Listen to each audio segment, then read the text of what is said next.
Hello, everybody. This is Virtually Inspired, the show that is all about helping you up at your game when it comes to virtual experience design and facilitation. Let's change the landscape of virtual from awful to awesome.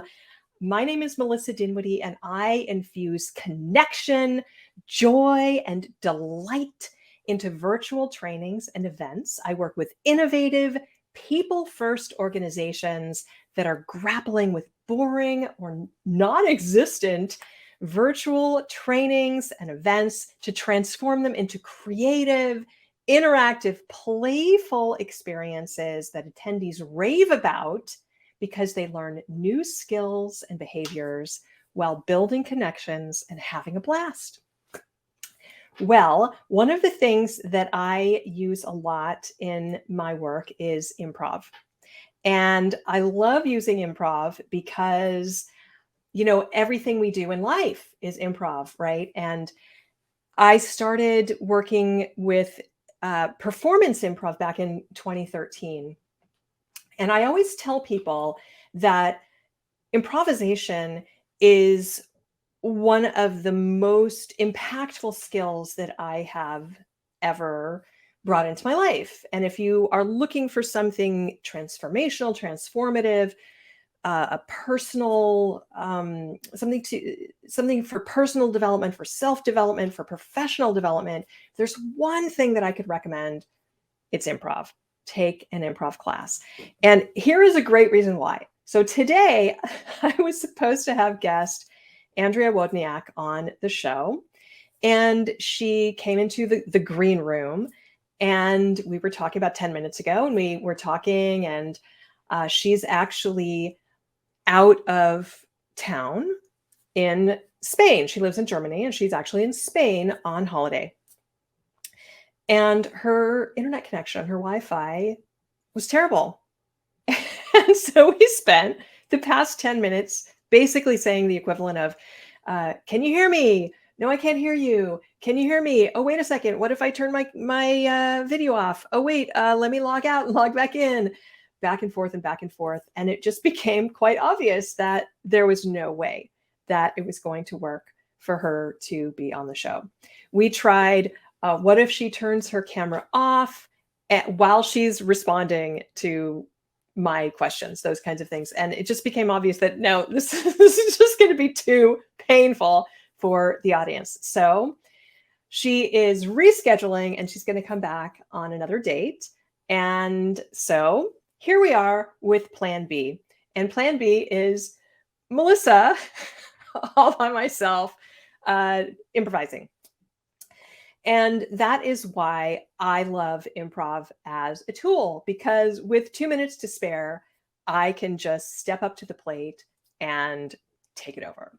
So what I decided that I am going to do today is share with you, and actually I'm going to find it. I have some notes here.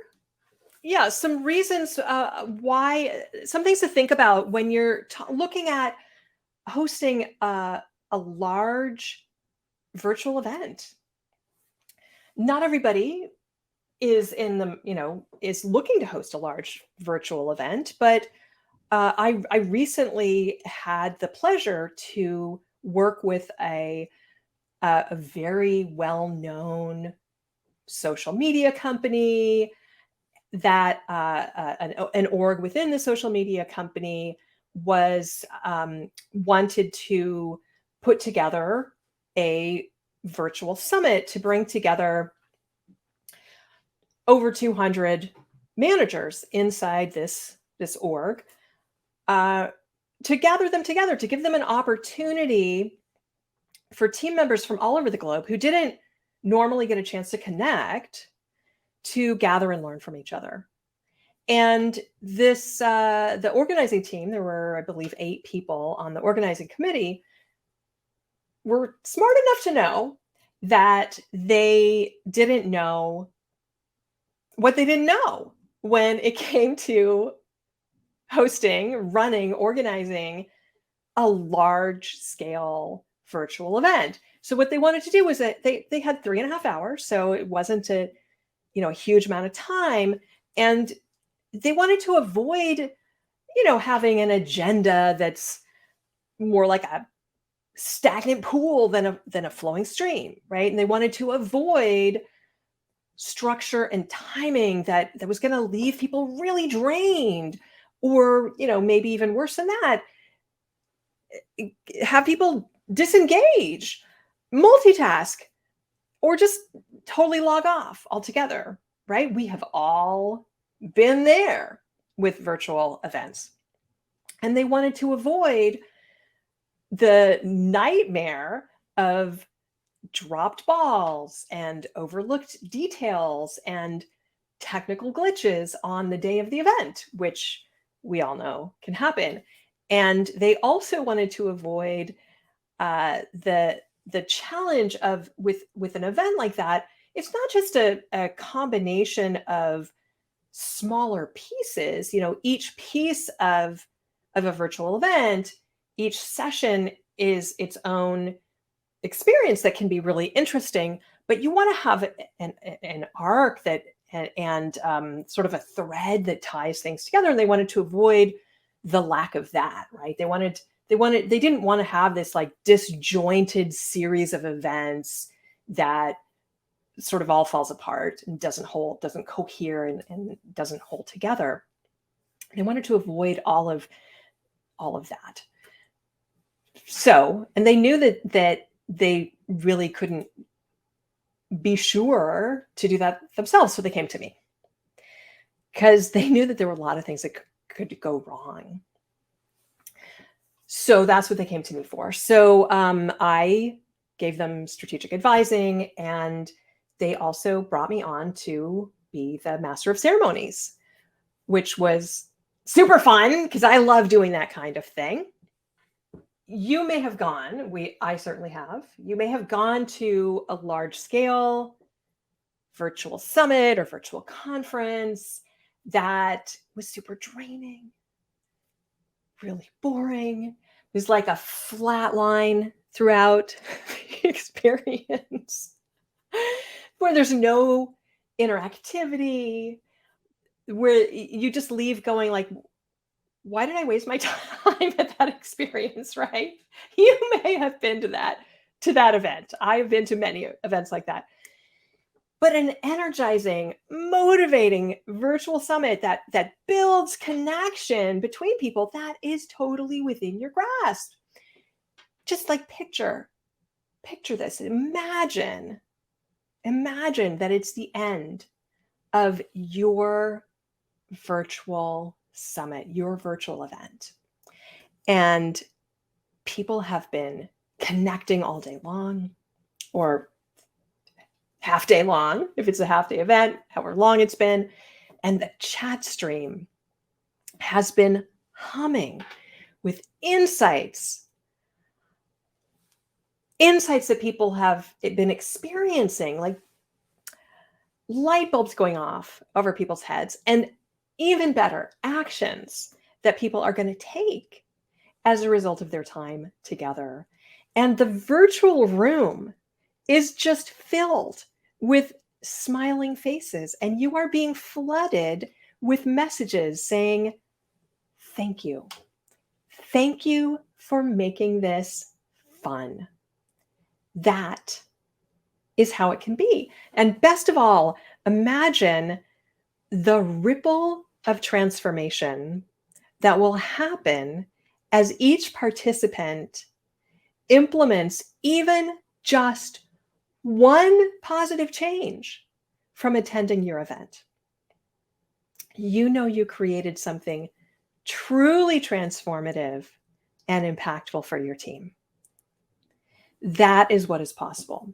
Now, the problem is, of course, designing and facilitating a virtual summit is hard. I'm not going to lie. Designing for virtual is a completely different animal from designing for in-person. So, for example, let's look at those spontaneous hallway moments, those moments at an in-person conference or summit. when you're, walking down the hall or you're in an auditorium and you turn to the person next to you to spontaneously discuss what you just witnessed. That's one of the fun things about an in-person event. And those types of moments don't just happen the same way on a virtual platform like Zoom, for example. However, with the right planning and the right design, opportunities for people to experience similar moments can actually be engineered into virtual events. But the catch is, unlike in-person events, everything has to be really carefully planned out, including opportunities for spontaneity. So here's what you need to do to move from boring to engaging and energizing and even amazing. All right, first of all, you need to prioritize connection over content. Connection before content. If all you want to do is deliver content, don't get people together. It's called a meeting for a reason instead of a watching. If you simply want to deliver content, send a video or send an email.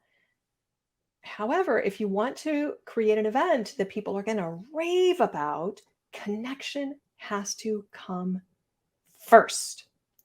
You got to lead a connection exercise within the first 10 minutes of your event. And you want to continue to weave a lot of additional moments of connection throughout the event.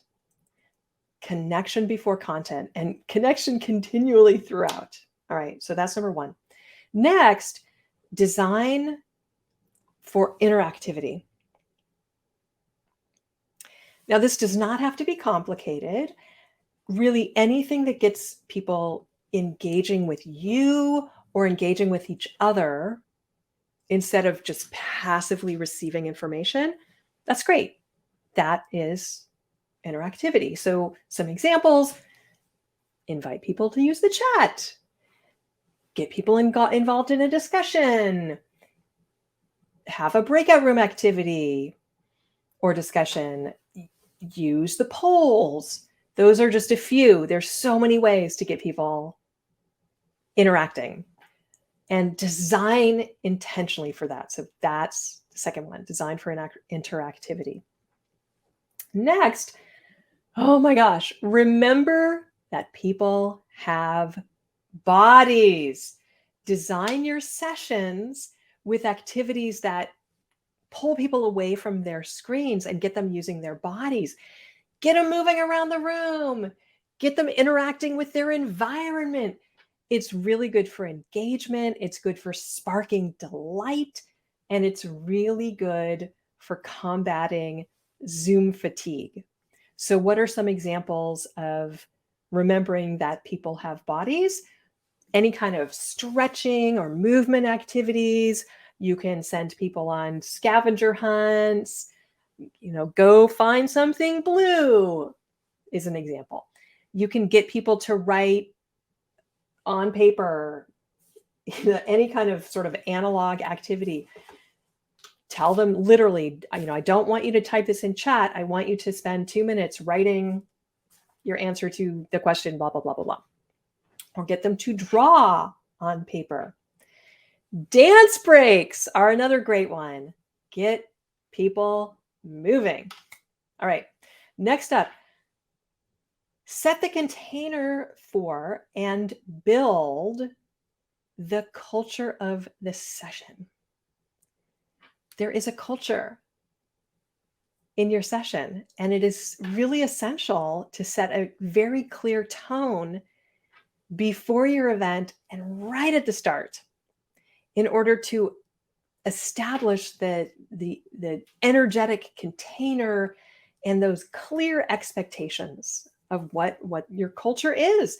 Otherwise, it's going to be sort of fuzzy and it's going to feel out of integrity.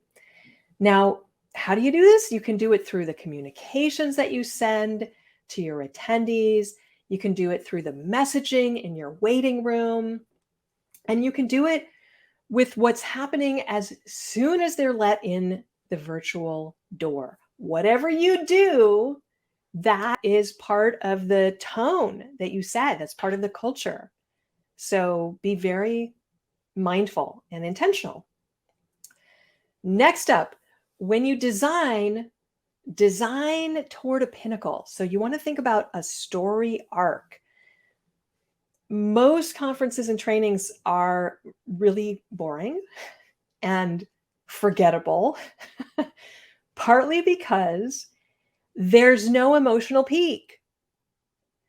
So a much more compelling and effective framework is to design your event so that it leads up to a pinnacle moment. Let's see.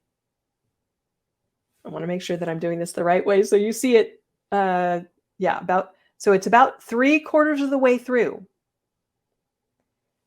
About 3/4 of the way through is the pinnacle, and that allows time for attendees to integrate their experience before you close. You don't want the pinnacle at the end because you really need to have integration time. But you want to have a peak experience, pinnacle experience. And finally, don't try to juggle everything alone. Virtual events are really complex animals. There are a lot of moving parts, and the technology makes it even more complicated than in person. And the larger the event, the more people there are in attendance, and the more moving parts there are to deal with. So it doesn't make any sense to do it alone. Yeah, you can have a lot of colleagues there to help you, but you really want to have an expert in your corner, which is, of course, what we here at Creative Sandbox Solutions specialize in. We specialize in working with innovative, people-first organizations that are grappling with boring or non-existent virtual trainings or events. So, and I love emceeing virtual events. And we can also teach your team to run more energizing, entertaining virtual meetings. So that's what I wanted to share with you today. Those things to remember when you are thinking about hosting, organizing a large-scale virtual event, the things that you need to do to move from boring to energizing, engaging, even amazing, and have people raving about your virtual summit, which is what happened with the virtual summit that I helped that very well-known social media company with. So hope this is helpful. In a week and 2 days, I am leading my monthly learning lab. So normally what I say in this spot is that you'll get an opportunity to learn some of the activities, just like the activities that my guest shared with us. But since my guest wasn't on just now, you'll learn some activities like you didn't get a chance to see today because my guest wasn't on today. But what I do in these learning labs is I share in a hands-on way. You get to experience them hands-on, some activities that are around a theme. Now, these are brain-friendly exercises, activities that you can use right away with your team. And the theme for April is mindfulness. So I'll be sharing some activities that you can use on any platform. And actually, we're going to be using a different platform. We're not going to be on Zoom in this month. We're going to be using a platform called Butter. So if you've been curious to explore this virtual meeting platform called Butter, come and play with me on April 21st and learn some brain-friendly exercises that build connection, that are all themed around mindfulness, and learn a little bit about this platform called Butter, which I'm really enjoying using, that has some advantages over Zoom. It's a little bit different. And So come enjoy that. If you have not been before, then you can attend your first learning lab for free with the code first timer. Got to get my fingers in the right spot. All right. And I hope to see you again next time when my guest will be, assuming the internet connection is working properly, my guest will be Allison Gittleson. Allison works with leaders and teams to unlock human ability to envision, strategize, and move towards a better, more human and sustainable way of doing business in a complex world. Allison has lived on 2 continents, had 4 different careers, and has over 30 years of business experience. People describe her as calming, inspiring, creative, and possibility focused, analytical and strategic, a non-judgmental and careful listener, wise and knowledgeable. I'm really looking forward to having Allison on the show. All right. So see you in 2 weeks when Allison will be the guest, and we will have Andrea Wodniak back at another date. Thanks, everybody, and see you in a couple weeks. Bye. Thanks for watching. Please like this video, subscribe to the channel, and click the bell to get video updates. Thanks.